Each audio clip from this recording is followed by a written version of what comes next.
Before I go on, I just want to thank everyone from the Arts, Book, and Culture Festival, the JCRC, Robb Holocaust Museum, and Goodwin Education Center for bringing this film to this community and allowing me to share a little piece of my family history, connection to the book, the film, and share our experience when we were privileged enough to travel back to Nasielsk with other descendants and really open up a whole new world and a whole new connection because it's more important than ever that we remember and that we learn and grow from lessons learned from our history.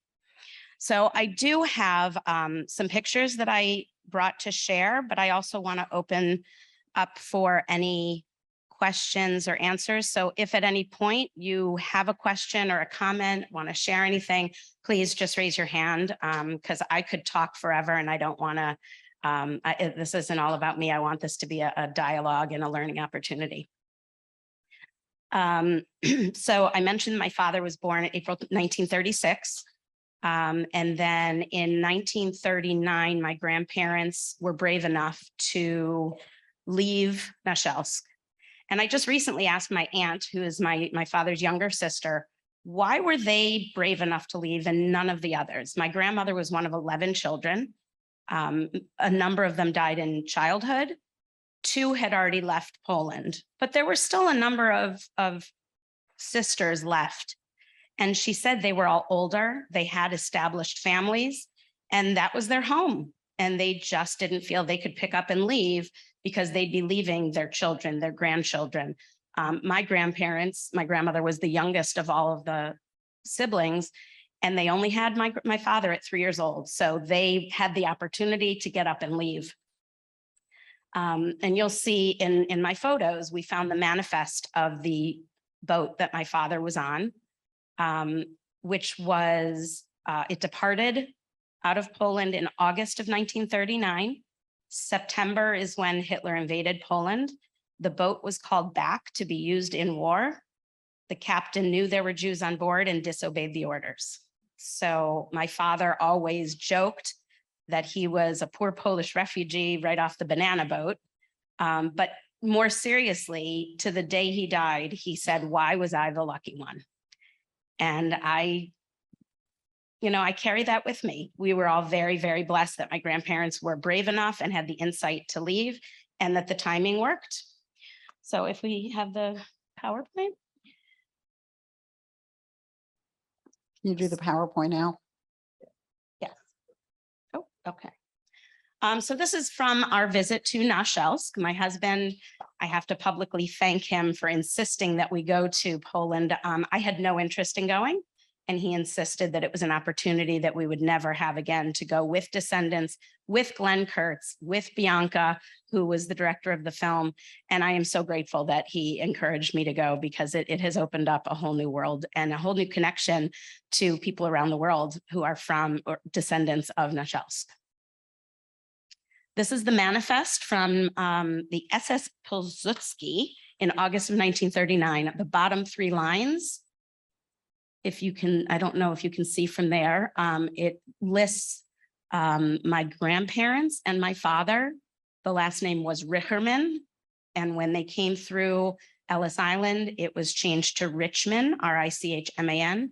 And my father, who was Akiva, just like Rabbi Akiva, became Kiva, K-E-V-A. And I love that he had such a unique name. And ironically, just recently I was in the hospital and my nurse's name was Kiva. And I looked up from my bed and saw K-E-V-A written on the board in my hospital room. I don't know if you believe in divine intervention, but that was as close as I've ever come. This is another picture of the manifest at the bottom. It shows where they were going to, which was Buffalo, New York, because my grandmother's sister had already immigrated and was living in Buffalo. And it lists Leibish Silverstein as the sponsor. And I'll show you my Uncle Leibish and how he was involved. even though he was in America, he was very connected to Nasielsk and bringing people over and supporting the needy. This is the only picture we have of my father and my grandparents on the boat. I'm not sure whose birthday it was, but it was nice to see. It wasn't truly a banana boat after all those years. My father joked about how the sacrifice he made coming over on a banana boat. This is the book that Glenn wrote. I highly recommend it. My father and my grandparents are written up in the book.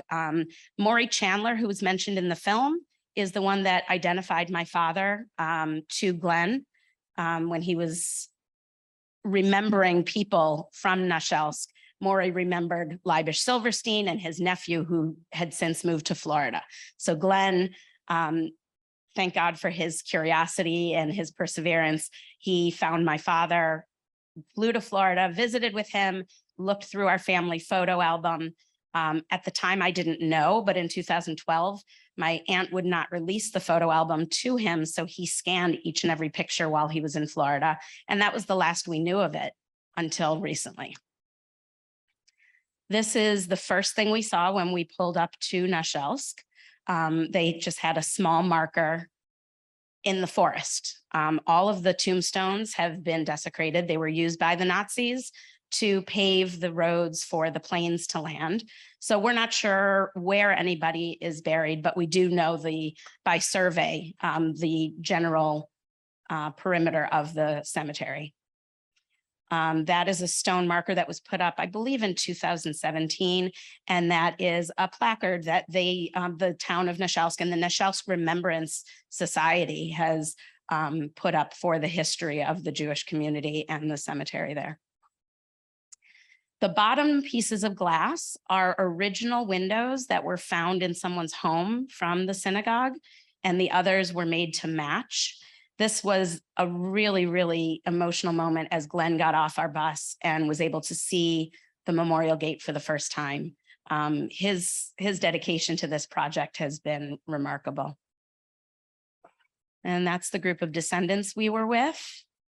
I didn't include pictures, but they had people from the town. They had all of the high school students all come for the dedication. The mayor, there were dignitaries from Warsaw, all the different religious denominations had representation. It was a really beautiful ceremony. And then they took us to a new museum.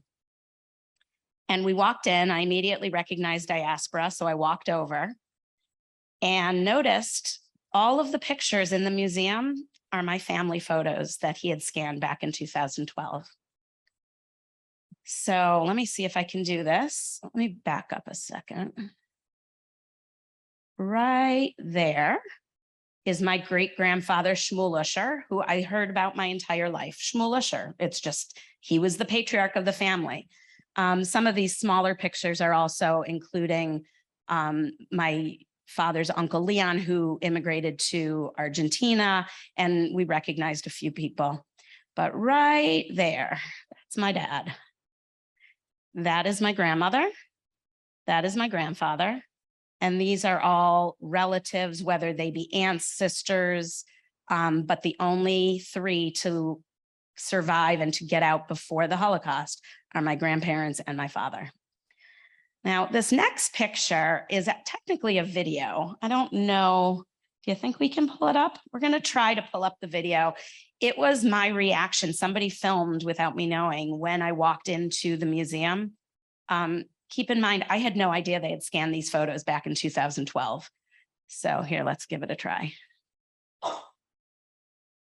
Oh my God. Hey, Dad. Oh my. That's my grandfather. That's father.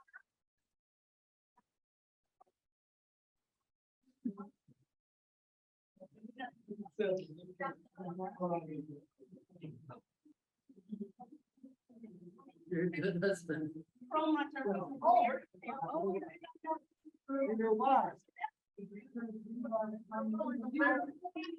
And that's Glenn coming up to tell me that these are all the photos that he had scanned back in 2012. He had no idea that the town was going to use them in the museum either.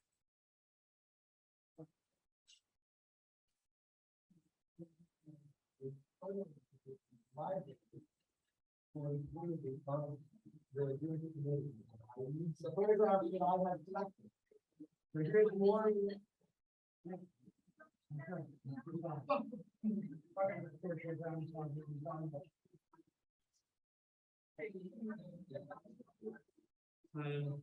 Okay.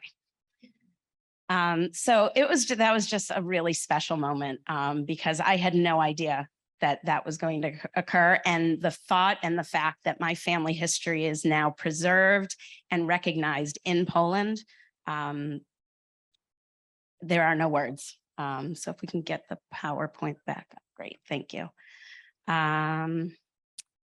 Okay, so right here is my great uncle Leibish, who immigrated in the 1920s to Buffalo, New York, and became the town shoichet. He was the slaughterer for the kosher butcher.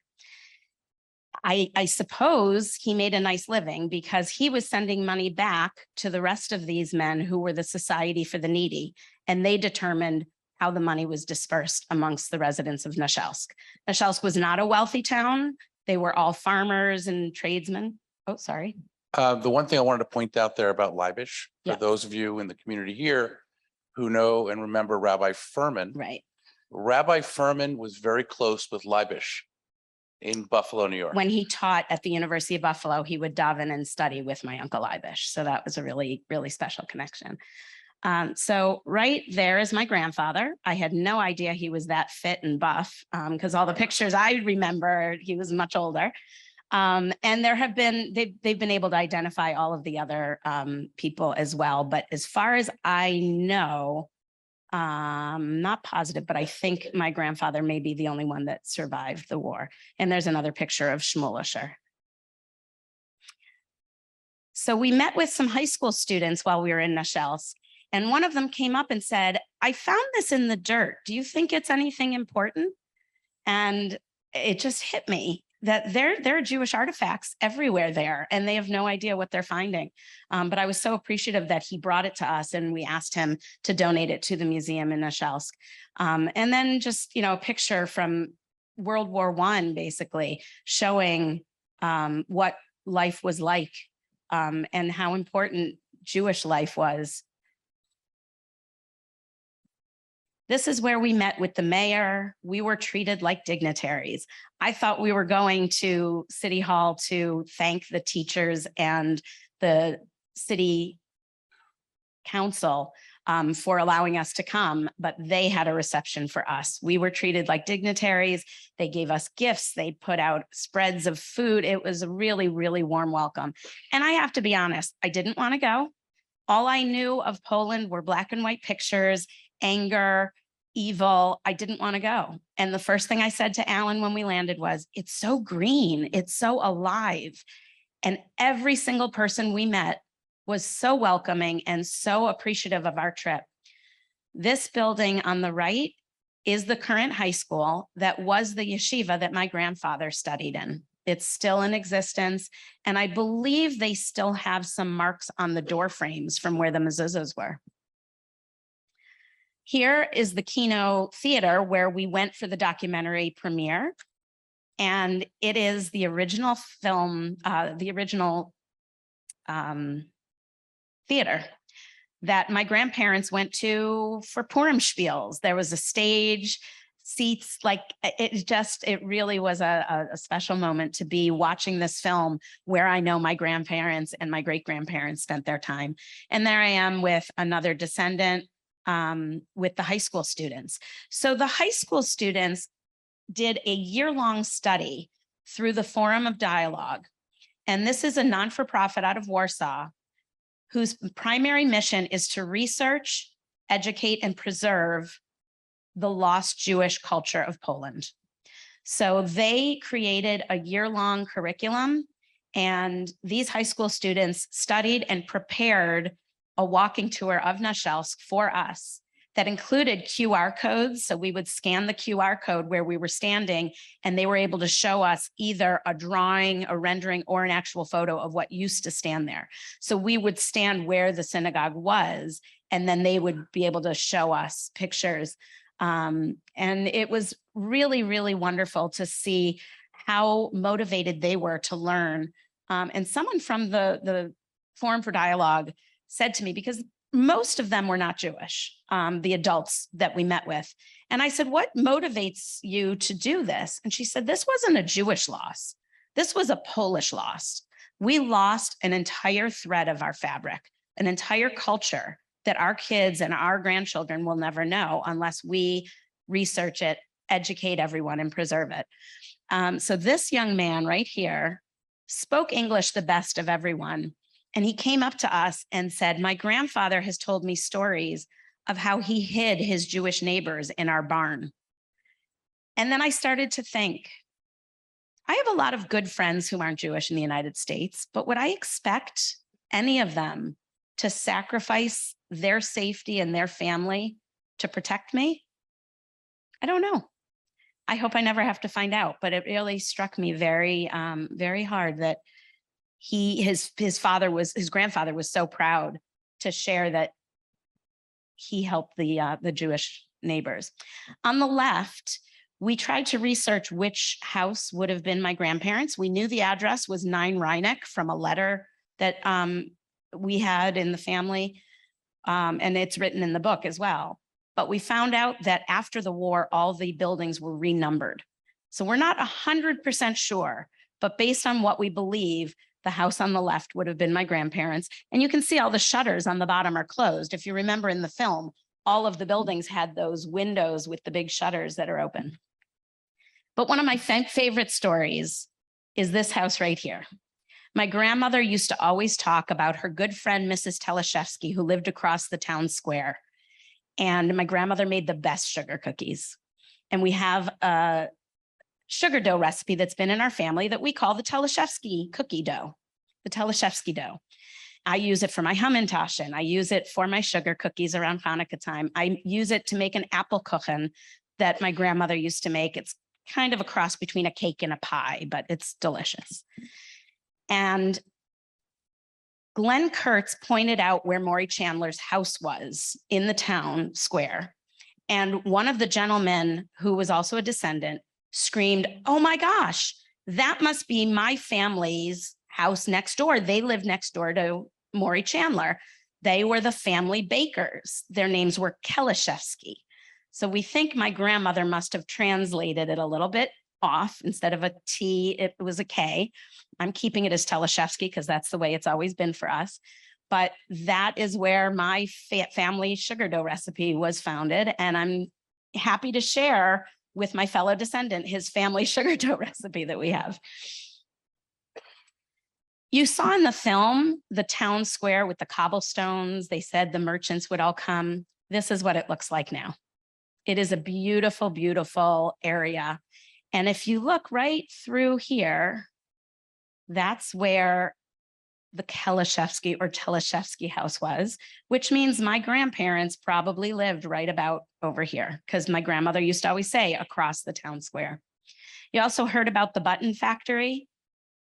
I came back from Poland and I was sharing my story with my cousins and I was telling them about the button factory and my cousin shrieked and said, oh, I have grandma's tin of all her buttons. When we were little kids, my grandmother had the best collection of buttons. We had so much fun looking through them. And now we know they probably came from all the remnants from the Filer button factory. But this is the memorial that they've put up. And I didn't put in a picture, but if this had been blown up, I apologize. This entire thing is 3D. These are actual buttons that are cemented onto the side of the building. This was in Warsaw. This is the only synagogue to survive the war in Warsaw, and it survived because the Nazis used it as a horse stable. And then I just found it really intriguing that there is a current kosher restaurant in Warsaw. What our guide told us is that there was only one synagogue to remain, but there are now, Al, do you remember 6 or 7?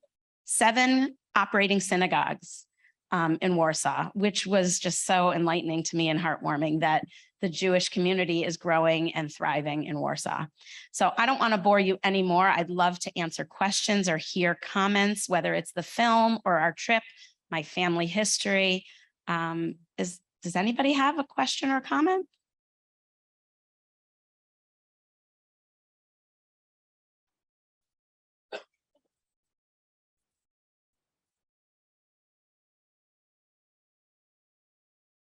Thank you for coming. I was wondering, I think we know that there are good people in every country. We saw it in Schindler's List, that there were people that were trying to help. I was just wondering, you may not know this, but what is Poland like today? Because they were known to be very anti-Semitic. They were known to be very anti-Semitic. They were very happy to get rid of their Jews. But I was just kind of curious, is this just an isolated area of Poland today? Or is the government really promoting throughout, like in our country, the government is promoting, trying to, put things like this throughout the country. So what is Poland doing? Is this isolated or all over? I think there's a mixed bag. We had two experiences that I can share. The first is when we first got to the town and we were trying to figure out which house could have been my grandparents. I tried to go up with Google Translate to talk to some people that were outside of their homes. They wanted absolutely nothing to do with us. They would kind of talk back in Polish, wanted no effort to try to communicate. And we were told by some of the younger English-speaking citizens that the older generation is very scared when the Americans come because they're afraid we're coming back for our land. So I had to try to communicate that we were not looking to take back any land, but simply look at our history and where my father came from. The other example was at the premiere, they had a Q&A afterwards with Glenn and Bianca. And there was a gentleman who got up and spoke, and everything was translated for us from Polish to English. And he was fairly animated speaking in Polish, I believe, right? Yeah. And when they translated it, he was arguing, saying, how are we supposed to welcome you back when you speak so ill of us as Polish citizens? And Glenn said, try to take a step back and imagine, how would you feel if you were being carted away and your neighbors were laughing at you? Because that's what happened. The non-Jewish citizens were laughing as the Jewish citizens. But now I stood up at that point and I said, I think the answer is that's why we're here, because we want to break down that bridge and we want to build a new bridge where we can live harmoniously and respect one another and get past that animosity, because we're better than that now. And I hope we're better than that now. But there was some animosity. I will tell you, the politicians, the mayor and all of the city council were so gracious and so welcoming. Unfortunately, there was some damage to the gate, some vandalism, and the mayor immediately stepped forward and said, we will repair it and we are going to put up security cameras to keep an eye on it, because it is a little bit isolated out away from the town action. So at night it's vulnerable, but they were extremely welcoming. In Warsaw, I felt incredibly safe walking around. When we went to the train station where cattle cars came to take everyone to Jablanka, I was shocked at how many people were just stopping to pay their respects. It's like a memorial that's an open courtyard. And just as people were walking by, people would stop for a quiet moment. School groups walked by. When we walked through our tour of the Warsaw Ghetto, there were dozens of school groups that were not Jewish school groups, just learning about the history of their country. So I think no matter where you go, you're going to feel a little bit of both, but we're working to break that down. Barb, we have another question over here. Hi, I'm Andy Freeman. I'm a Holocaust teacher. I want to thank you. I am honored to be in your presence. Thank you so much for sharing this, because I wish I could get a copy to show my students, but I'll have to find out another time. I also was in Poland, and to me, it was gray on gray, because to me, it's one big Jewish cemetery. And I was at the kosher restaurant, and I was at the synagogue that was a horse, stable. And we celebrated there with a survivor. And I'll never look at the horror any different, completely different, because he was like 90, and we were dancing for hours around him in an Orthodox shul. It was unbelievable. And I went to the Ron Lauder, the Jewish day school, which had teachers that didn't know they were Jewish, and they found out. So this is so important.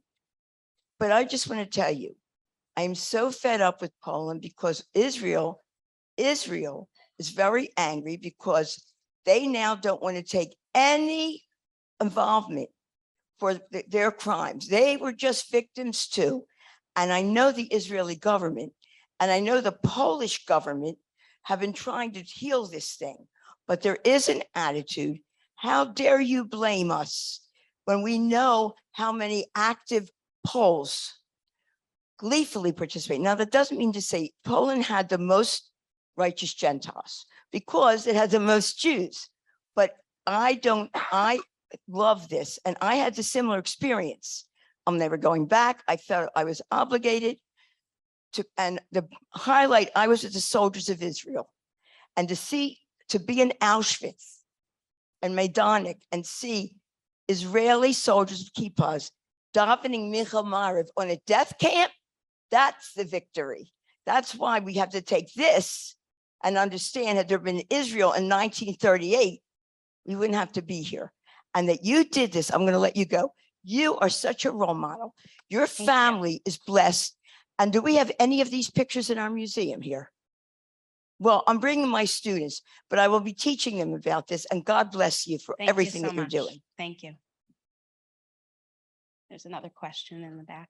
And just while we're waiting for the next question, I don't know this for fact, but our tour guide mentioned that of all the European countries, going to Germany seems to be the country that is the most apologetic and the most welcoming of Jews. We did end up going through Germany briefly on a different trip, but I didn't have an opportunity to experience it from a Jewish perspective. I just wanted to thank you for the opportunity to see this in a moving picture. Like many families, I have boxes of pictures of relatives, mostly from my husband's side, from Europe. They're all dressed up. They're in a formal pose, no smile. I don't know who they are, and I never will. Here, I felt like I could identify with people. They had personalities, expression. The little boys pushing each other and waving into the camera Could was be the way somebody today. I remember my brother doing that every time my father Right. took out his movie camera. So thank you. Thank you for coming. I really do appreciate all of you coming and giving me the opportunity to share this. It's been a really wonderful experience. And I think it's more important than ever, I said before, to continue to educate, continue to research, and continue to share so that this isn't forgotten. Maury Chandler and one other person are the only two people still living from Nasielsk. Correct. I mean, from having been born in Nasielsk. That's right. Right. Yes. And that's the beautiful part of this. And I'm so thankful to Glenn because I now have a whole new family of descendants, and we can share our family stories, or somebody is doing research and will remember Schwartzberg or Silverstein or Richerman and will call me and say, I think I found something. It's just wonderful. Yeah, well, first of all, thank you for speaking, and the film was obviously very moving. One thing that bothers me a lot about Poland, my family's from Hungary, I'm also a child of survivors. But one thing that bothers me about Poland, to the best of my knowledge, it's the only country where when the Jews returned, a lot of them were murdered by Polish citizens who were living in their homes.